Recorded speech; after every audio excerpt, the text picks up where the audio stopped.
1858 अंग्रेजों की हजारों सैनिकों वाली सेना झांसी के किले को चारों तरफ से घेर चुकी थी। तोपें दागी जा रही थी, गोलियों की आवाज पूरे किले में गूंज रही थी। अंग्रेजों को पूरा यकीन था कि आज झांसी उनके हाथ में आ जाएगी, लेकिन तभी किले के अंदर से घोड़े की तेज आवाज आई, धूल का गुब्बार उठा और एक योद्धा तलवार लेकर सीधे अंग्रेजों की सेना की तरफ बढ़ा। जब अंग्रेज अफसरों ने उस योद्धा को देखा तो वे खुद हैरान रह गए, क्योंकि वो कोई सैनिक नहीं था, वो थी एक 23 साल की रानी, पीठ पर अपना छोटा सा बच्चा, हाथ में तलवार और आंखों में आग। वह थी झांसी की रानी लक्ष्मीबाई।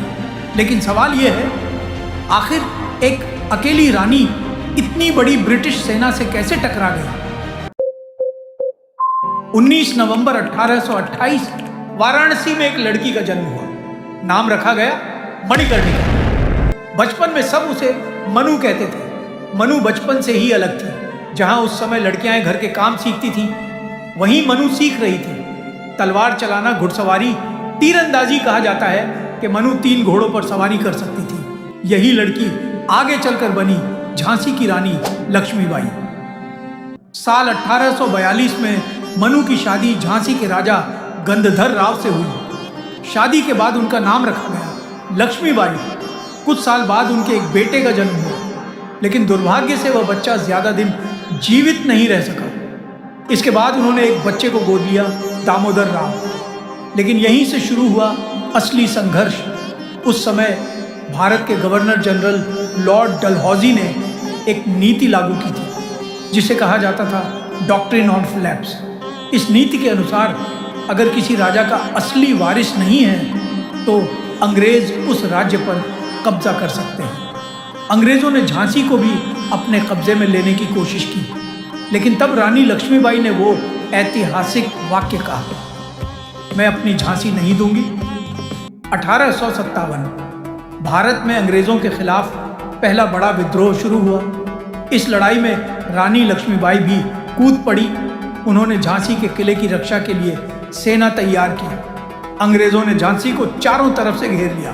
तोपें चलने लगी, गोलियां बरसने लगी, लेकिन रानी पीछे नहीं हटी। कहा जाता है कि एक रात रानी अपने बेटे दामोदर राव को पीठ पर बांधकर घोड़े बादल पर सवार हुई और झांसी के किले से छलांग लगाकर निकल गई। ये घटना आज भी इतिहास की सबसे साहसी घटनाओं में गिनी जाती है। इसके बाद रानी ने तात्या टोपे के साथ मिलकर अंग्रेजों से लड़ाई जारी रखी। आखिरकार 1858 में ग्वालियर के पास अंतिम युद्ध हुआ। रानी लक्ष्मीबाई ने युद्ध भूमि में अद्भुत साहस दिखाया, लेकिन लड़ते लड़ते वो गंभीर रूप से घायल हो गए।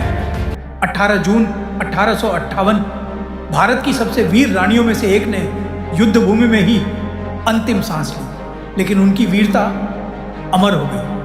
अंग्रेज जनरल ह्यूज रोज ने भी माना था रानी लक्ष्मीबाई विद्रोहियों में सबसे बहादुर और कुशल नेता थी। सोचिए, अगर उस समय भारत में ऐसी कई रानियां होती तो शायद इतिहास कुछ और ही होता। यही कारण है कि आज भी जब साहस की बात होती है तो सबसे पहले नाम लिया जाता है झांसी की रानी लक्ष्मीबाई का। अगर आपको इतिहास की ऐसी सच्ची कहानियां देखनी है तो चैनल को सब्सक्राइब ज़रूर करें।